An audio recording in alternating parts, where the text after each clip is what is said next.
We continue our reading of Turn Your Eyes Upon Jesus, an invitation to spend a year with your best friend, a daily devotional by author George R. Knight.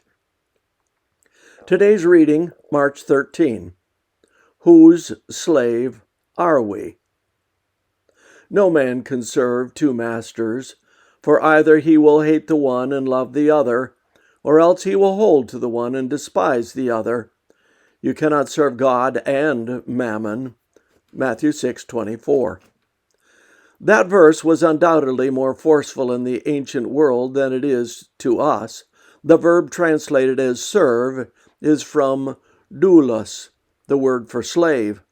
The Greek word behind master is kouros, denoting absolute ownership and nearly always rendered as Lord in the New Testament.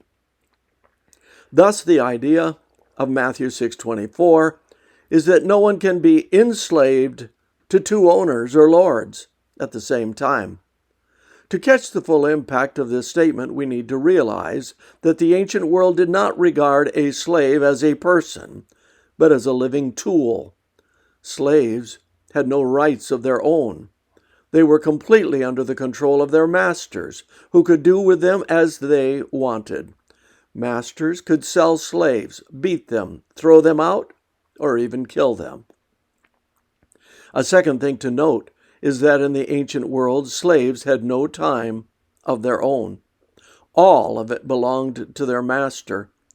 In modern culture, each worker has time off for personal needs. During that time, they can have hobbies or even hold a second job. But that was not so in the ancient world of slavery. A slave's time belonged wholly to the master. Jesus is saying that Christians must let God be the undisputed master of their lives. Paul makes the same point in Romans 6:16, in which he says we are slaves to either sin or righteousness, Satan or Christ. Thus, Christians, being enslaved to Jesus, always take God's will into consideration in all they do. They daily ask themselves, what does God wish me to do? Every moment of their time they live for Him. God has no part-time devotees who largely serve Him, but then moonlight for some other master in their time off. When Jesus said no person can serve two masters, He meant it. Still, some of us try anyway, in spite of the impossibility. But in that attempt, whether we recognize it or not, we have really opted for Satan. Quote, "He who does not give himself wholly to God is under the control of another power, listening to another voice.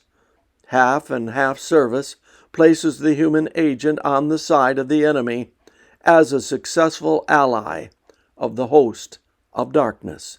End quote. Thoughts from the Mount of Blessings, page 94.